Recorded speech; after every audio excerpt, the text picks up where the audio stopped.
ज्ञान पहेली। कवि की लेखनी का ध्यान देंगे, कवि विरह में क्या लिखता है और कितना संदेश। तनी हास रस हंसियो लिहल जा, बोल लिहल जा,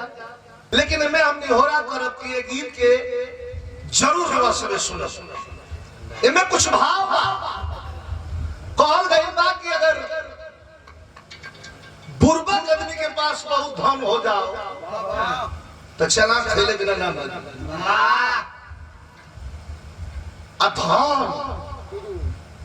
शोहरत इस सबसे बर्दाश्त ना हो खेला ना। विरह का शीर्षक बाटे ज्ञान पहेली। ज्ञान पहेली का मतलब बेटे 4 और हिस्सा 3। ये जमाने में अगर ये बात के कह दिया जाओ बस दे भैया तो जरा तला का हो जाए लाठी उठा ले के रे माई हुए तू मेरा सुनिया विराट माई हुए बाबू हुए वही कोख से पैदा मानी हमने का 4 भाई मानी जा हिस्सा 3 कैसा मार होई मार ना होई फौदारी होई फौदारियों ना होई मर्डर कमीशन ना वाह। लेकिन देखिए सिद्ध करता नहीं हम बेटे 4 और हिस्सा 3 फरमाइश हो गई बाकी तो सुनी आई भैया खड़ियो करवा भैया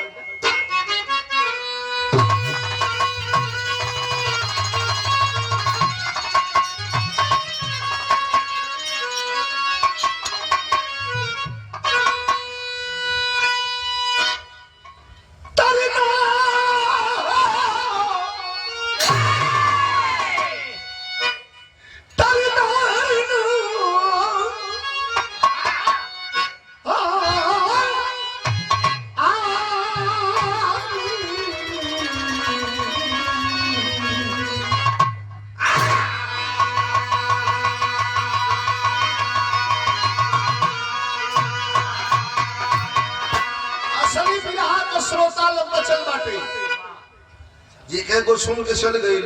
तो आराम कली। लेकिन असली प्रेमी असली श्रोता लोग बैठल बा। कभी का कहना बा कुर्सी लेके साइड में बैठ जाए नीचे ना के बैठल वाला नीचे ना है ना चलिए है ना हां बस बस हो जाए आर ना होखे तनी आउट साइड आई हां आई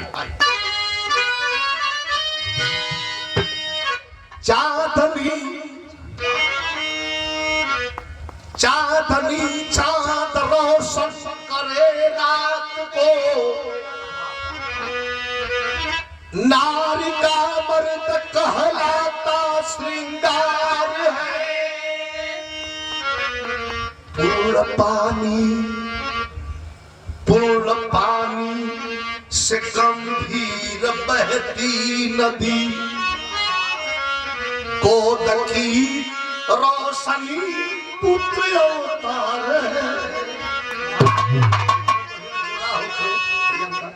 कितना बढ़िया जोड़ा होखे। लेकिन एगो पुत्र अगर गोद में नहीं खे तो जोड़ा की कोनो कीमत ना। साल भर 2 साल 3 साल 4 साल जाकर बगल का पड़ोसी के ना पता का करता रस हाथ गोल हिलता है कुछ हो तो नहीं खे लगा तक नहीं है मैं तो 4 ठेसन खुचुरी रहेगी सो कुछ चलत तारा लाओ के गइले आगे साइड से चल ले मरे औरत पर मजबूरी जमाना कर दे 4 साल ना भयल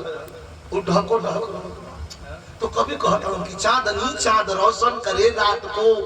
नारी का मर्द कहलाता श्रृंगार है। पूर्ण पानी से गंभीर बहती नदी गोद की रोशनी पुत्र अवतार है।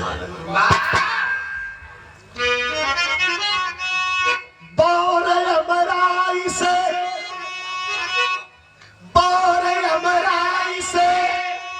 वृक्ष लग जाते हैं। बढ़ती मानवता है क्या नयो सार में नाम सरनाम का तत्व है जिंदगी जिनकी चर्चा न जाती संसार से।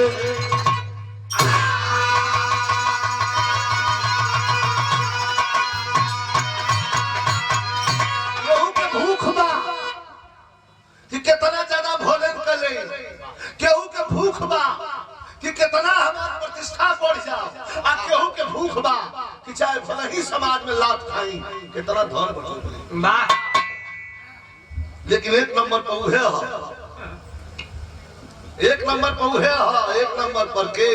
जे प्रतिष्ठा के इज्जत को दिखाई बा। तो कभी जी के तर्ज बड़ा बिजोड़ लिखले बानी, बड़ा कुल गजल कव्वाली बा, बहुत गजल कव्वाली चलता। एगो किस्सा हमारा याद है, जे फरमाइश रहे पहिलो में। अरे वाह क्या बात है। सोचा थे मेरा कही दे, अरे जो कहना वा बड़ा सुंदर कोठा चल रहा था। कोठा का अर्थ गलत मत लगाइए सभी। कोठे की रानी से तहजीब सीखा करते थे लोग, बैठने का, उठने का, बोलने का, श्रृंगार का, बतियाने का, दुल्हन का, रूप का। हलीमा बाई का नाम चरम सीमा पर रहल। और उस समय आगरे के खिला का, आगरे का राजा कौन था?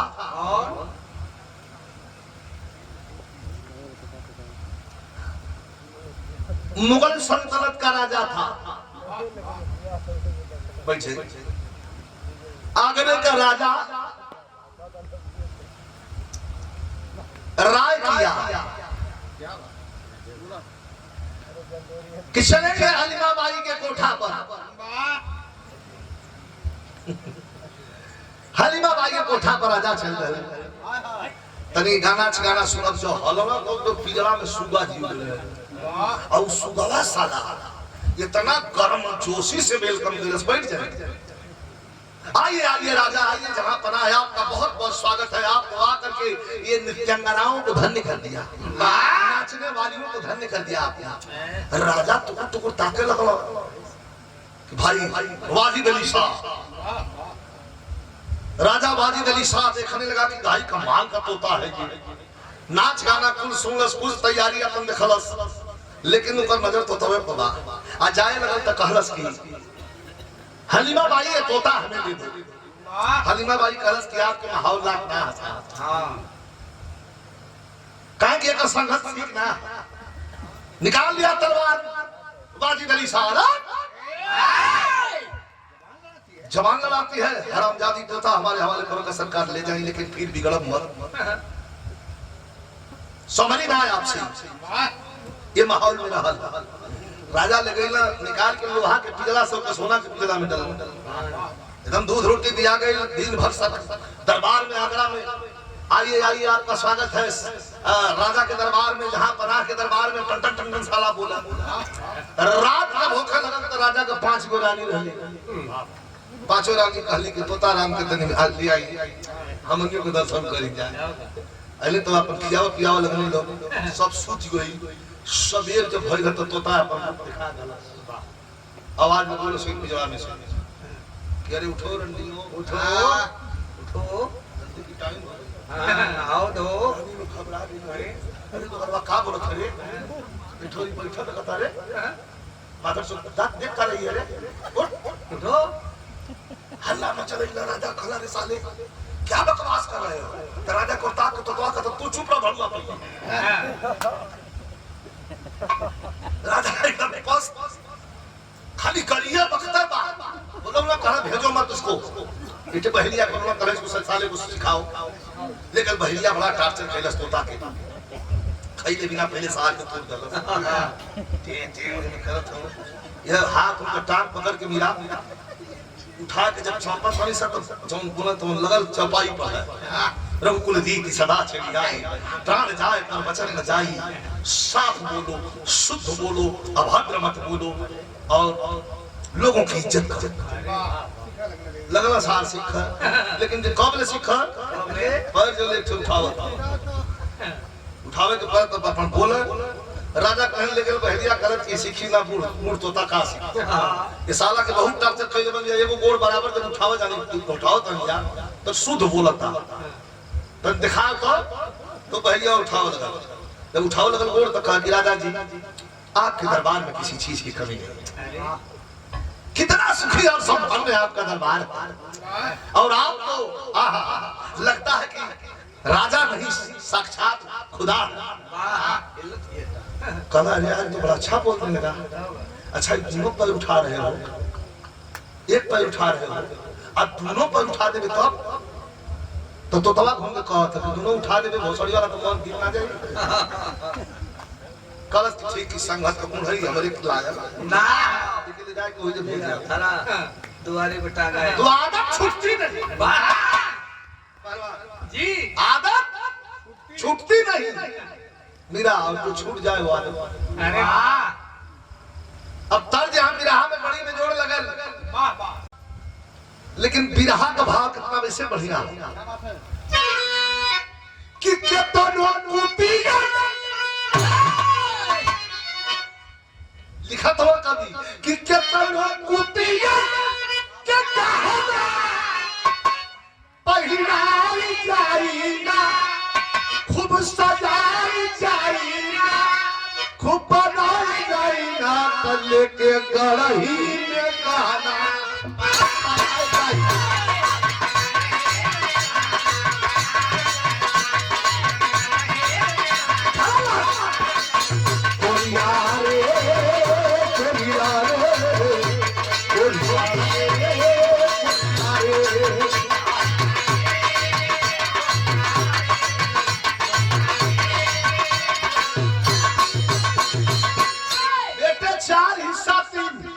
लेकिन चाठे पुकुरा सजबती भेटाई जाईना अरे भेटाई जाईना तो झुलनी न धुनी चौथा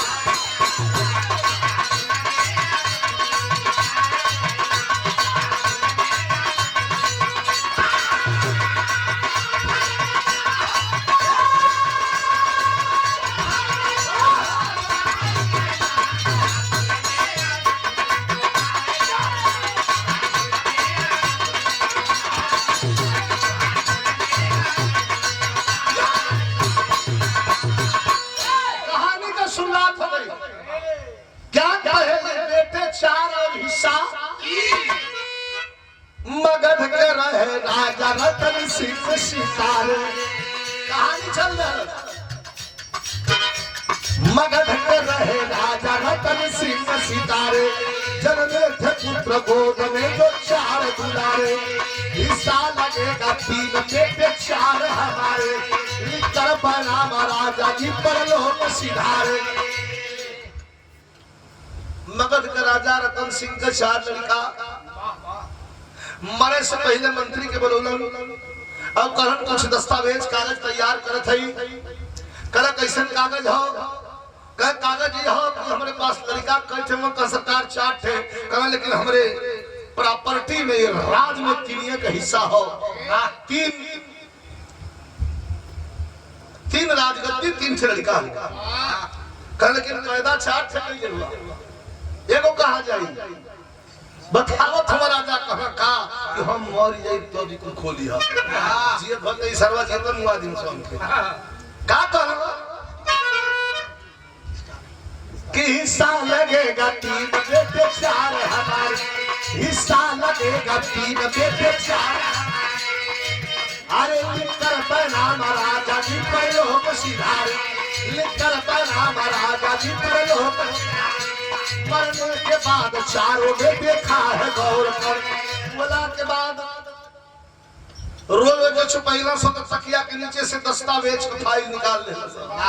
देखलो का कि मरने के बाद 4 बेटे खा है गौर कर लिखे हैं हिस्सा 3 पिता की सगौर अरे ये 3 हिस्सा तो हां की हिस्सा कैसे 3 हिस्सा केकर हिस्सा हो केकर ना हो तुम लास्ट दौर में अब तो मैं सुन लो तो किसका नहीं है इसका तकरार हो गई किसका नहीं है इसका तकरार हो गई किसी के सबके चारों तकरार हो गई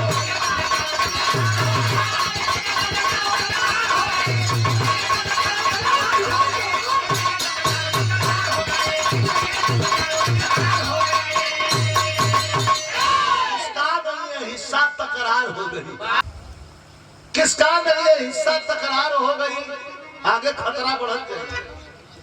और इसी के चलते चारों दिन में मार हो गई। मार के कपार उपार फोड़ के पट्टी उट्टी बांध के तक चेटन उटन निकाल ले हम सब। तोर ना हो तो तोर ना हो तो तोर ना हो। तो फिर जब खोल के देखल सब तो नीचे लिखल बा कि बेटा मार पीट मत करिया जा। कोनो देश के कोनो न्यायी धर्मी प्रतापी राजा के हाथ चल गए, यहाँ जमाने कर न्याय दे गई। कोनो हो रे मूर्ति तो मना कइले बड़ा का के मना कइले बा का बाबूजी मना कइले बड़ा झगड़ा मत करिया सो। तो चल चली जा केने चले के। तो राजा राजदेव का नाम उन दिनों सुर्खियों में था। चलते हैं। राजा राजदेव के नगर की ओर प्रस्थान के लिए बिरहा में तर्ज कितना बढ़िया बा। देखिए गीत में शालीनता।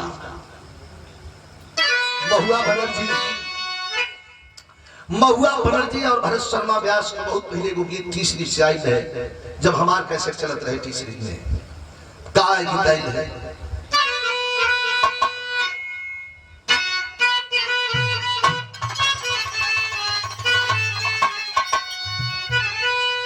कि छूछे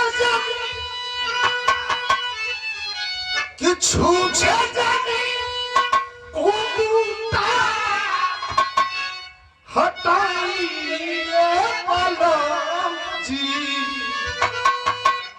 छूछे हटाइए मलम जी। अरे तेरी पूछ छीना दिखाइए मलम।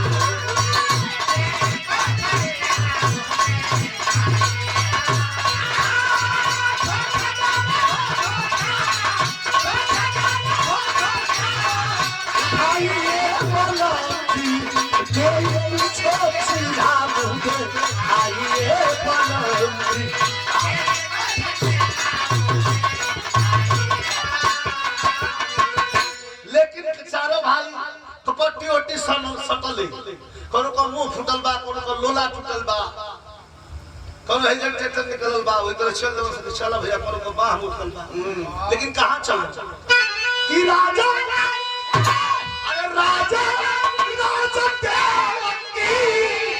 अरे नगरिया चारों भैया इतना कस गीत तो फाड़ दी मरवा तो पकड़ो बन जाई बच गल कैसी कि राजा की नगरिया चारों भैया भाई के चल तारी का हरिया चारों भैया।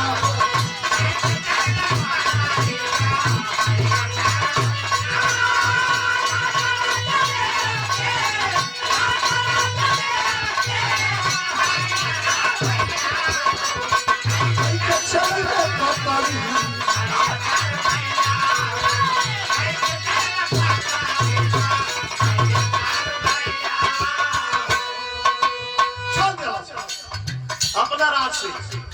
चलते चलते चलते चलते 5 कोस जमीन चल रहा साहब। अब देखिए ज्ञान पहली शुरू बा।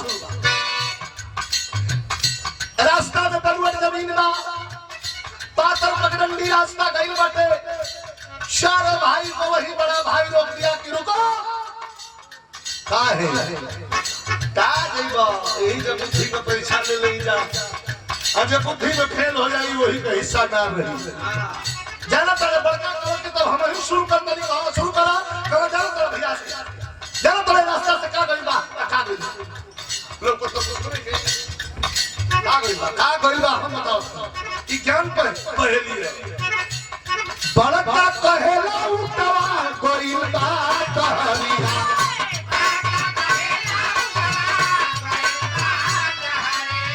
ए भाई लोग जाना तेरे दे रे रास्ता से का गई बा उठ गई बा।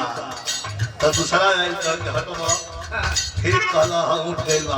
लेकिन उठावा पला दे रही छीनी के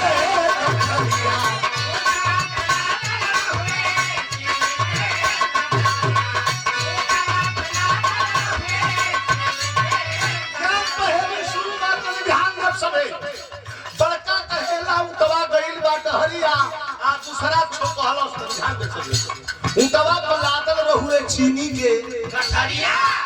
तीसरा आई तो गुने लगल के एक जने कहवा टूट गइल बा एक जने कहवा के चीनी लागल बा और तीसरा का कहता कि हां भाई हो उतवा गइल बा लेकिन ओकरा पर चीनी लागल बा लेकिन एक चीज नहीं खेका तीसरा बोला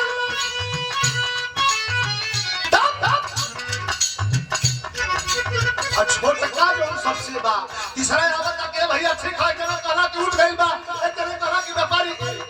चीनी लागल बा तो हमहू आवत करिया छोटका होने को पेड़ का डाल भर के और लटका के गावत झूले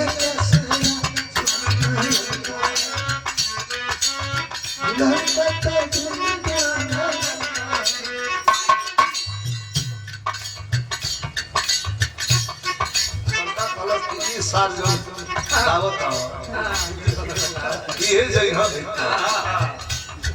अरे किसरा बोल रे अरे भाई बोल दे तू कहला कि उठ गइल बा बेटे ने कहला कि ऊपर चीनी लागल बा तो हम कहत हां उठ हो गइल बा चीनी लागल लेकिन किसरा बोल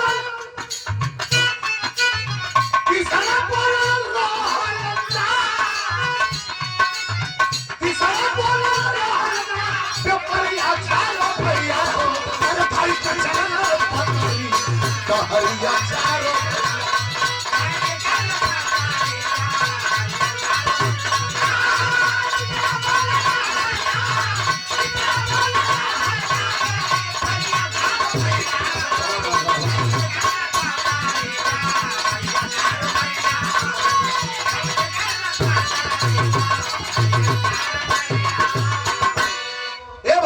एक जना कहला कि उठ गइल बा एक जना कहला कि चीनी लगल बा एक जना कहला कि व्यापारी नहीं खे अब छोटका के वाला तरफ के सुनो फिर निकालते जाएंगे हमने का अपन बुद्धि के परीक्षा दे दे बनेगा तुम अपन परीक्षा दे कह कि हम परीक्षा दे दे तो तीन जना ढोल जी बजा करा है का परीक्षा देबे रे साला तो छोटका कहता कि ठीक कहला बड़का भैया कहला कि उठ गइल बा रास्ता से उसे छोटका भैया कहला कि उठवा पर चीनी लादल बा हां लादल बा और उसे छोटका भैया कहला कि ओकरा संगे व्यापारी नहीं खे हां सही बात बा लेकिन जो उठवा गोइल बा जरा तला जो उठवा पायला का पायला बड़का भैया कल के साला तू कैसे जन तड़े कह के गरियावा में जैसे तू जल्ला हो इतना हम जानते हां कला हमार मुहे लगबे तो हम मुहे ना ये हिस्सा का बात है हां तो का बताओ तर्ज लग गई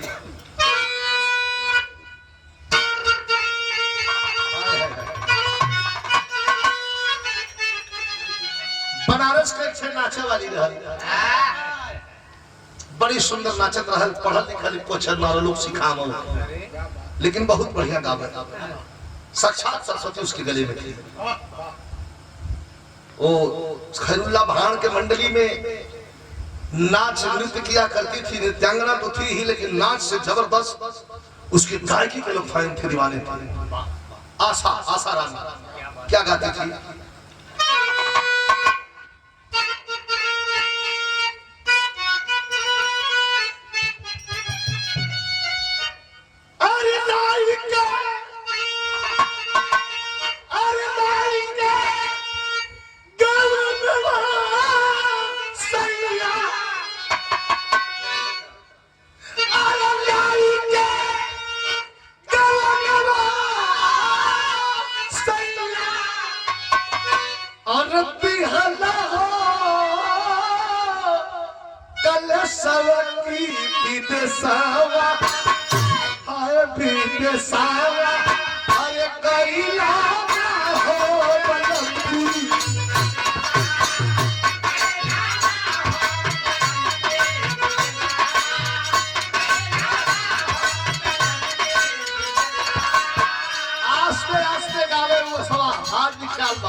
लेकिन गाय किया है क्या कहे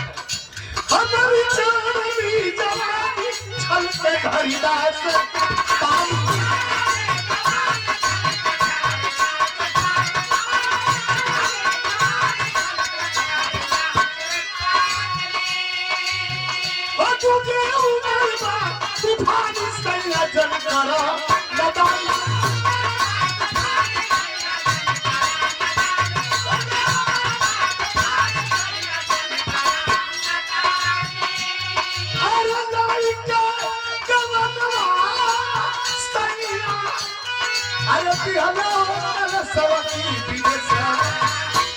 विदेशा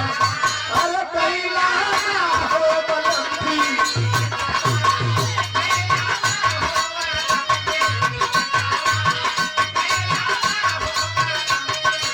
छोटा कलश के ध्यान से सुनिया जा कलश सला तोरे हिस्सा नहीं थे कलश की काट दे सुतला यही में मेरा गावे नैना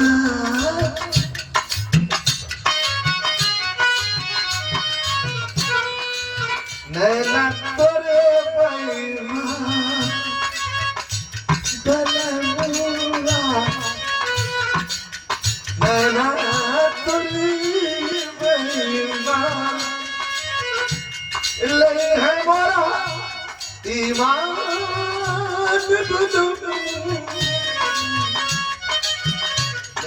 छोटा कलश की लटा जमा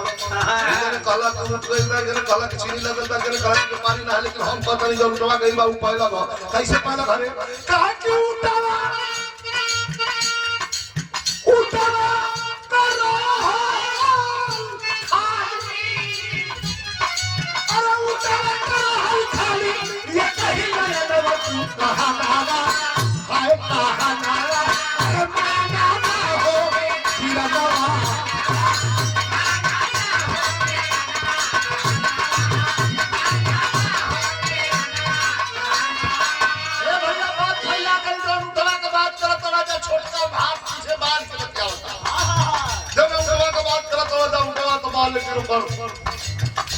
एगो आंख बा एगो नहीं थे बड़का दौलत मारे खातिर सार तू कैसे कर रहा है जैसे तू कर रहा है हमारे घर में दौलत तो ठीक है हां बोल बड़ा तू ठाकुर बना इसको भी मार दे तो आज मालूम हो जाए बड़का शाम खबर के भाई कौन ठीक है कहते भाई अपना देखा बात छोटका बोला बात दिखारी तौले अगर जमारी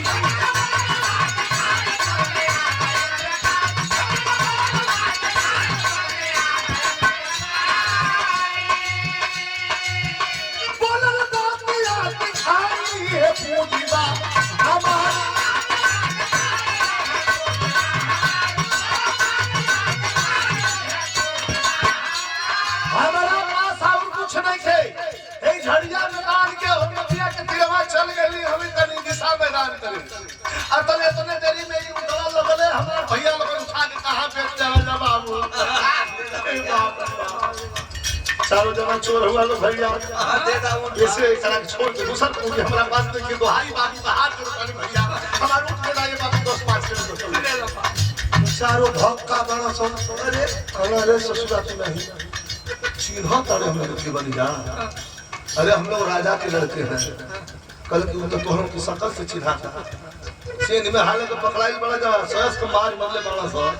घूम घूम कुल फूटल बा तो हम उनको तोहरों कितना राजा का लड़का हो हमारे साले हम लोग राजा के दरबार में जा रहे हैं राज जी की राज नजदीक है आपन विपद का मारल बन जा फैसला आपन करवावे जाता नहीं जा पेपरिया कलश की तो जान छोड़ब ना वही दरबार में हमारो फैसला होई तो कवि जी कहता है कि पहेली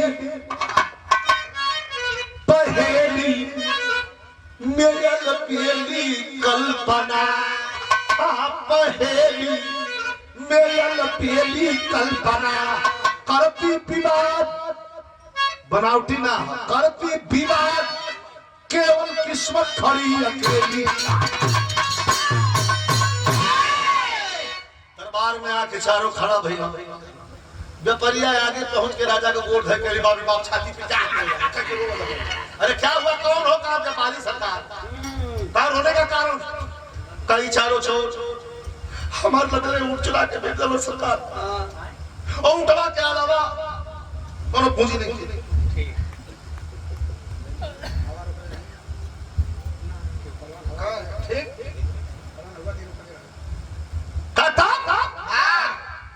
चारों राजकुमार के सर्वमुख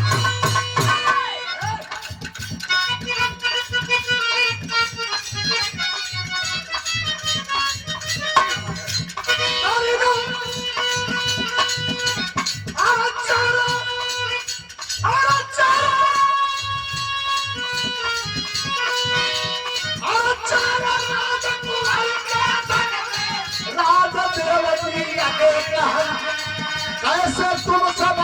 तक हुलिया जानता है पंडा मगर पाला बोला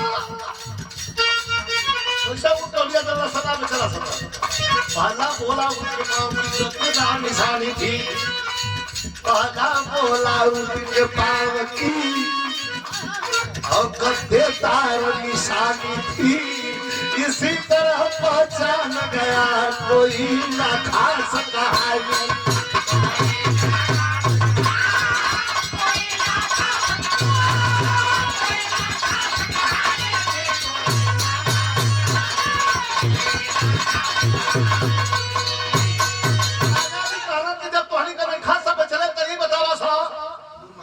कैसे जान गया सकी उठ गई बा चीनी लागल बा व्यापारी में थे अब उठवा कई गो खिया में थे रे साला तो सिद्ध होता है कि सारे तुम लोग चोर हो पहला बोला उनके पाँव की गद्देदार निशानी थी इसी तरह पहचान गया कोई ना खास कहानी थी आप राजा हुआ हे रास्ता से बलुअट जमीन बाटे ध्यान दिया भैया भैया बस भैया हे रास्ता से बलुअट जमीन बाटे भैंस गइल बा कि घोड़ा गइल बा आ कि हाथी गइल बा आ कि ऊंट गइल बा पता ना चली बा हम पद चिन्ह देख के जान गए सरकार बड़का से राजा कहेंगे तुम साइड हट जाओ तुमने तो पद चिन्ह देख करके पकड़ लिया कि इस रास्ते से उठ गया लेकिन दूसरा से पूछा कार्य दूसरा जल्लादों ने तैयार किया जल्लादों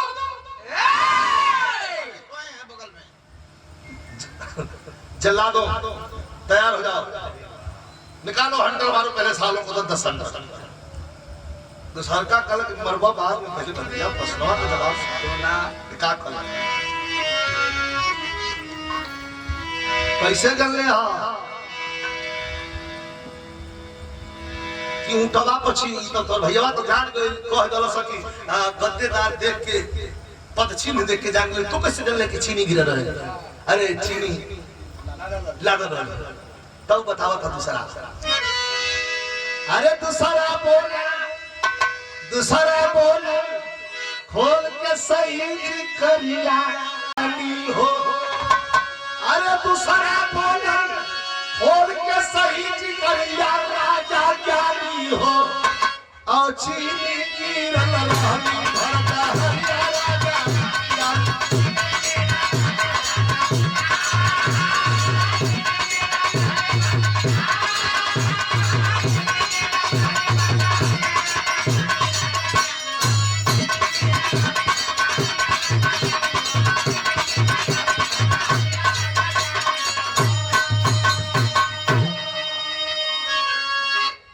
भैया कहला कि उठ गई बा तो हम कैसे जानिए कि चीनी लगल है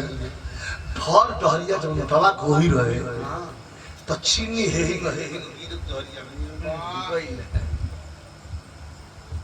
तब कहता चीनी का कर जमीन ऊपर हमको पड़ा दिखाई हो इसी तरह पहचान गया तब बोलल गौर बढ़ाई हो तुम भी हट जाओ अरे तीसरा इधर आओ तो कैसे कर ले कि व्यापारी नहीं खे कह के तू राजा हो के भकोल होए मतलब तीसरा बोलल और रहते जाओ व्यापारी राजा काली हो कैसे चीनी की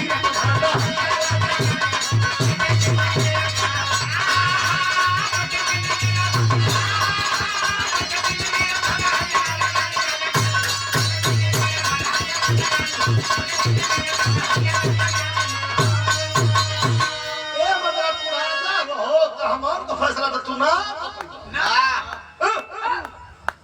तन की सब बात नहीं खा समझ तू तीसरा बोला रहता जब व्यापारिया राजा ज्ञानी हो तो कैसे चीनी गिरत घर में व्यापारिया संगवा रोई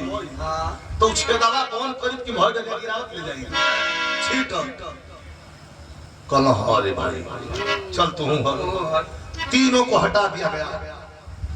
चौथा के बराबर बड़का भैया करत करना कहीं दूल्हे का सेहरा सुहाना लगता है तब तो हम गाई तो आओ साला हमको पकड़ा जाए बोलो ना छोटा कह रहा चंचल बा सुंदर बा शोख बा बड़ा बड़ा घुघराला बाल कुछ होकर आभा तेज आधा बड़ा सात्विक इंसान लगा था आधा बड़ा दिमाग लगा था आधा में सात्विक लगा है। हाँ। बहुत अच्छा ठाठा। आधा में सात्विक। हाँ कहाँ कह रहे आप कैसे जन लेके उठवाना तो छोटा कहा था मेरे सरकार कि छोटा बोला ऊंट को खाना अब मैंने सही बनाया हो कहा कैसे बनाया कहा डगर में केवल एक तरफ की अब पत्ती ऊंट था खाया हो अनियार में बदला खेती लगल सरकार अब बिछवे में से पगडंडी रास्ता रहे वही में से उठवा कोई रहे जिनिया का अखिया ना रहे हरियर बजरा यहाँ लटकल है नाच बोले रहे आ जिनिया का अखिया रहे सुखैल का बजरवा अपने मन के चबैले रहे जात रहे चला यही समझान के लगत बा कि हरियर माल छोड़ के सुखाल चबैले बा लगता कि एक परगना कर नहीं खे राजा जी चरहू के सौ सम्मान हटा के दोपहरिया से खोज गया तोरू तो ही जंगल में घूमत होई जाके खोज ले बाजो ई हम दावा कर सकत हनी कि चारों बाल जोगी हुआ सो ई चारों परिचय तो बेटा भोज रोना चाहो राजा रतन सिंह का लड़का है बाबू मर गए कल रोआ जा मत बाबू पानी पियो कब बाबू तो मर गए सबका बाबू माई मुआ और सब मुंह ही आइल बा मर गए तो मर गए तकलीफ दे गई का चार गो बेटा हमने का बानी जा हिस्सा 3 गो लिख के मर गए बना तोरा के फैसला कराया है कभी का भाव बा हमारा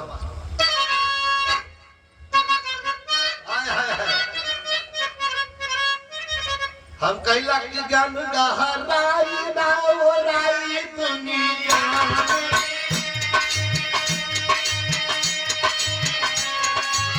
अज्ञान तर्क देला कहीं फांसी से छोड़ा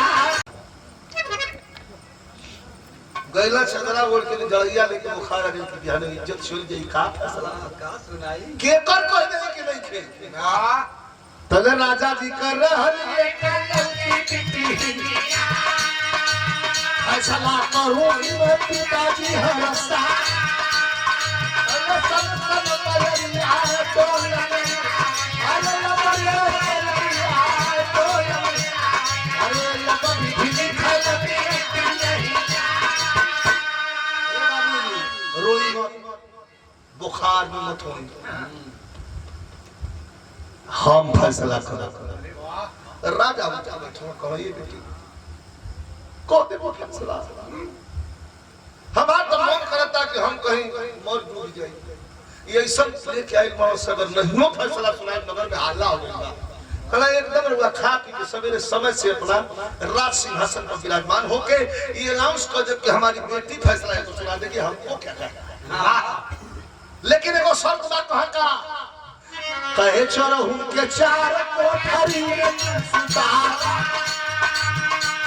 खिला के पिया के उड़ा के बिछा के बढ़िया सेवा करके 4 कोठरी में चारों के उच्चतम व्यवस्था देके सुतादा याद रहे कोठरी का दरवाजा अंदर से लॉक ना रहे बस राजा जी से निकले चरहू के 4 कोठरी में सुता सुनाए है राजा के रात का सुनाए है राजा के अरे यार सिंगारा सजावे ये बबुनिया ये सिंगारा सजावे अरे कमर कर फनिया चल चल अरे कमर कर फनिया चल अरे नाक कर फनिया चुगले उठावा नाक कर फनिया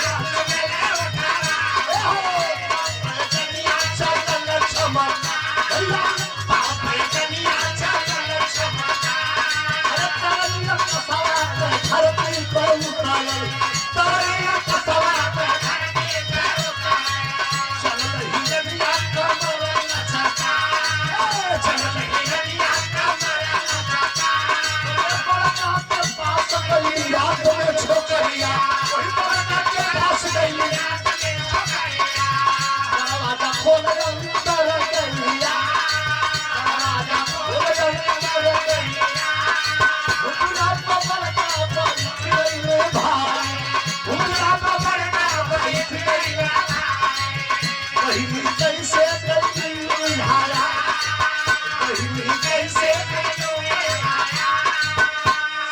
श्रृंगार सजा के एगो सिंदूर वाला छोड़ के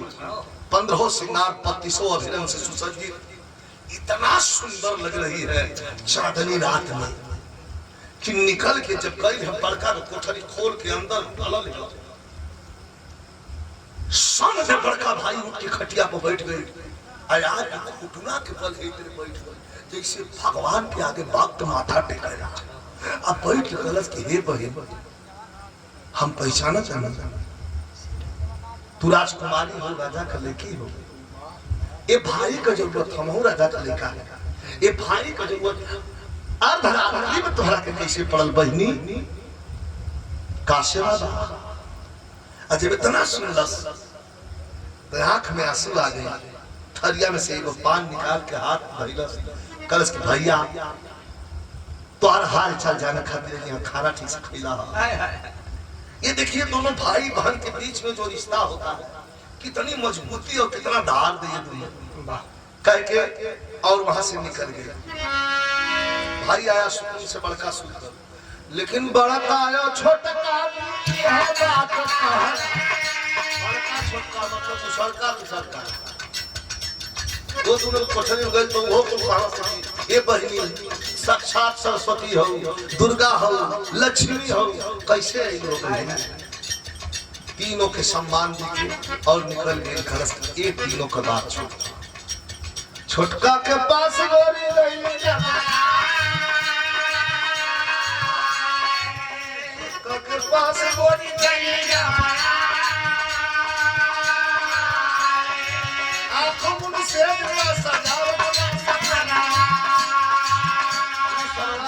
खैले बाई हां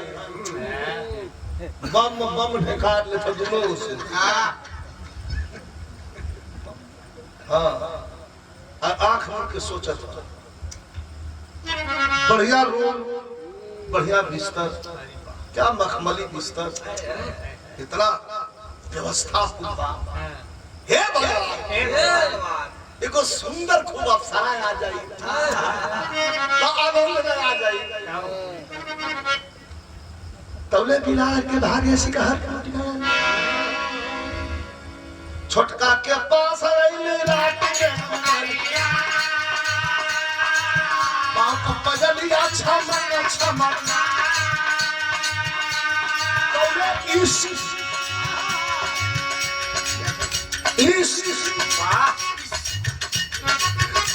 कपिया सब भरस भरे करिया सजिया धरके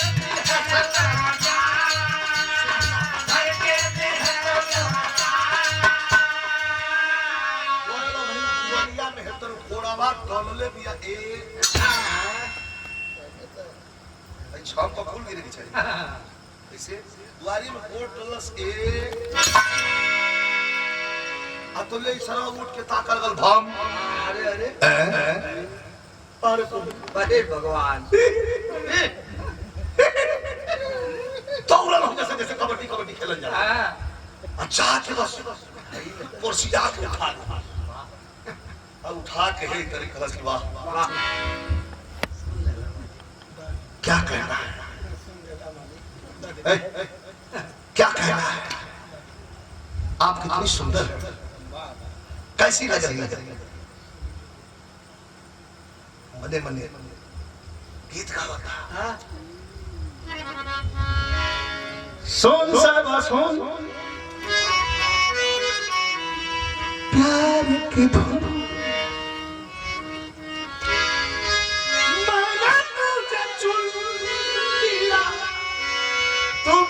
मुझे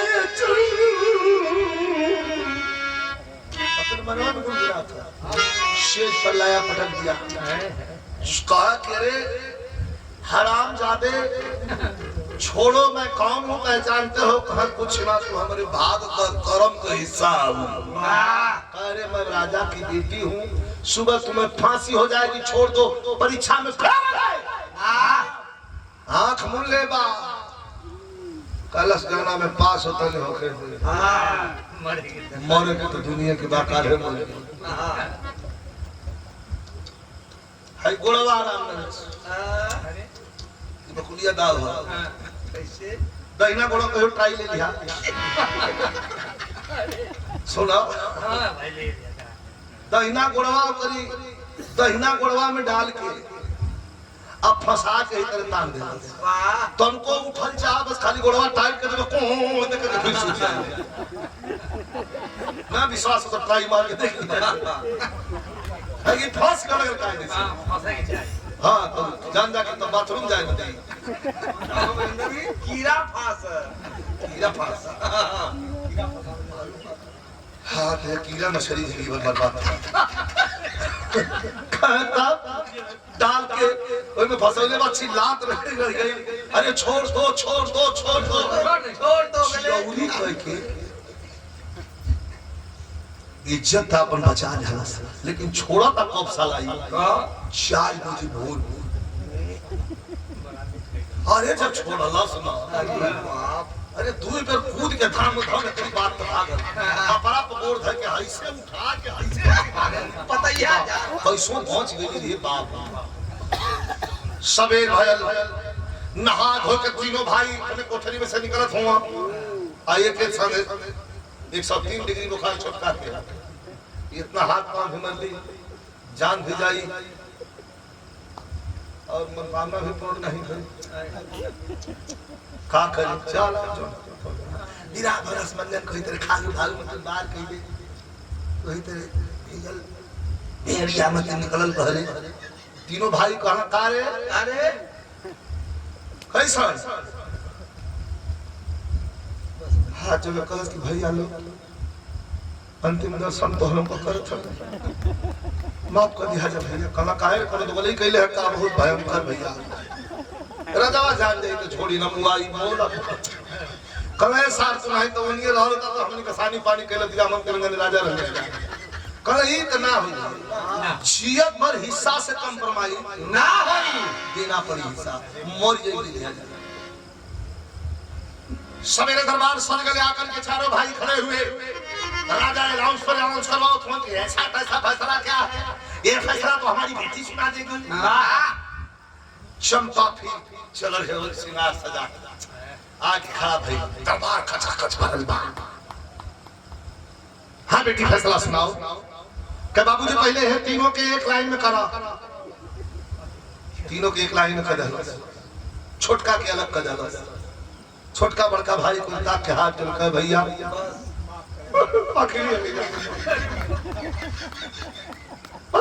आखिरी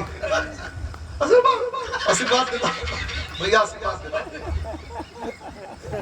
आखिरी आशीर्वाद देता भैया। कल इनका है भैया को उनको मुंह देख के रोए छूटे 10 मिनट के बाद हम फांसी चढ़ा जाए भैया तो हमका तो लगा दिया भैया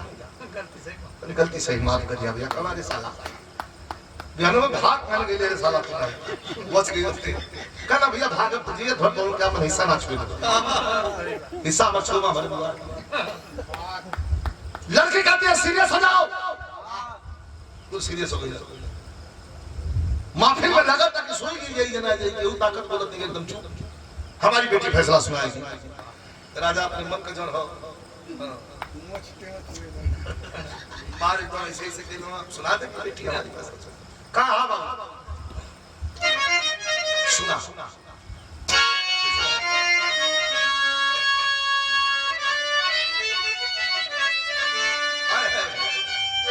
बाबूजी है सच्चाई क्या सच्चाई कि अरे राजकुंवर समय बाबूजी ये जो तीनों बाबा साहब कि राजकुंवर के लायक का मतलब नहीं समझा। कहा कि राजकुंवर समय तीनों मेरा बाबूजी तो यही छोटा के ना चाहिए आज से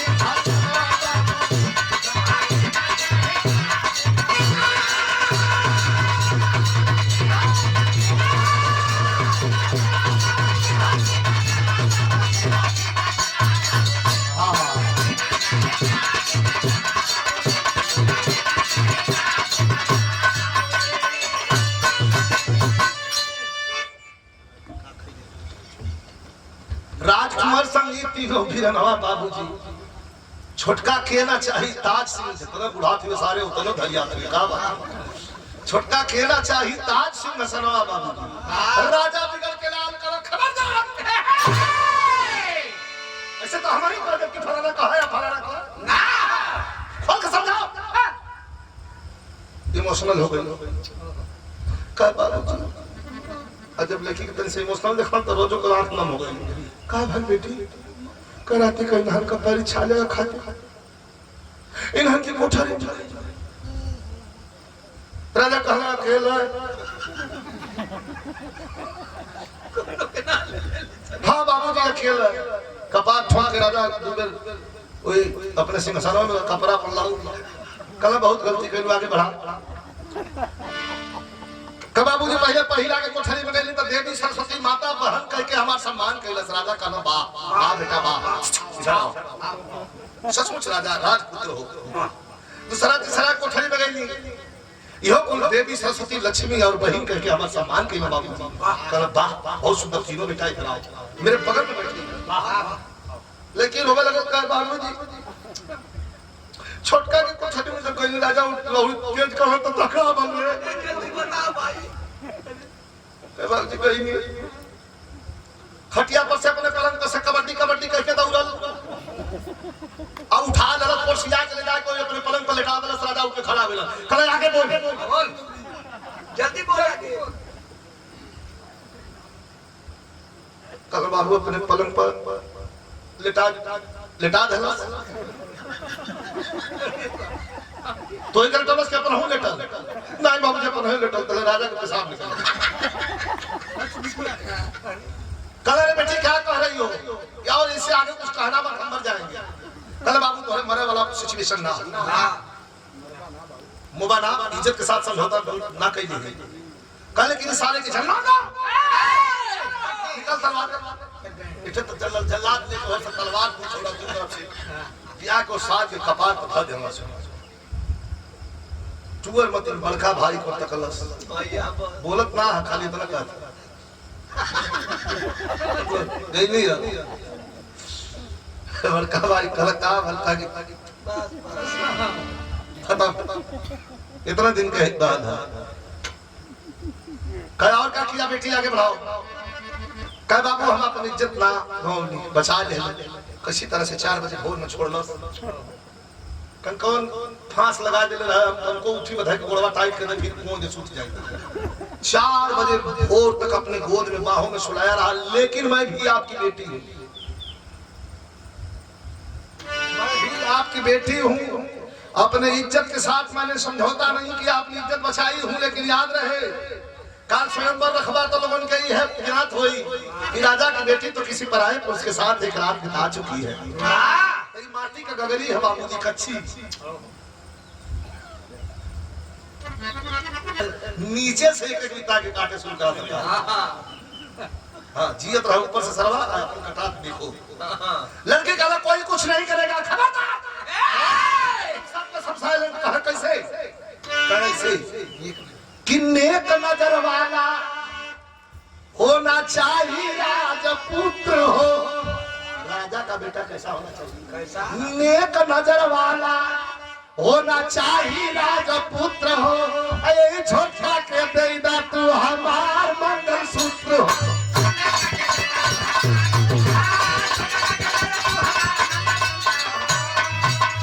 अरे नहीं तो बारी दुनिया में हमारा बाबूजी अब वक्त कब तक आ जाए ये कह रहा था कि ये तीनों जाने की राजधानी भेज के आई छोटा के हमार मंगलसूत्र करके हाथ से बनवा दे राजा गद्दी पर गिर में बेहोश हो गए जल्लादन के हाथ से कुछ छूट गए खंजर बन जाता एक जल्लाद को घूम के कहा लगा कि पाहुन ठीक से रही हां लेकिन जब कह दला हां ठीक है गल्ला जल्लादवा कह पाहुन खतरा चल गला भगवान जल्लादवा मत पाहुन एकदम आप निश्चिंत रही पाहुन आपको बाल न उठे बाका हुई हम तो ना काटब जब वही कोई जलस किन के मंगलसूत्र देता तो तो के जीजा मान अगली साला तकले बाप ने 2-4-3 भाई का बड़का से कहलस ठीक है चल एक राज में 3 जने बंटवारा करा या अकेला करा जा है हारी जब बैठल हो गदिया पर इनका दढ़िया लेके हिला के उतार दे हवा तो हो जाएगा लेकिन एकलौती बेटी के राजा सजी है बचाए अवल छोटका के हाथे हाथ बेटी के धराए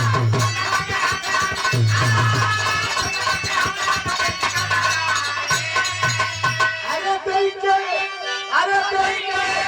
राजपाट कैलन बना बाबूजी छोटका के न चाहिए आज से खसरा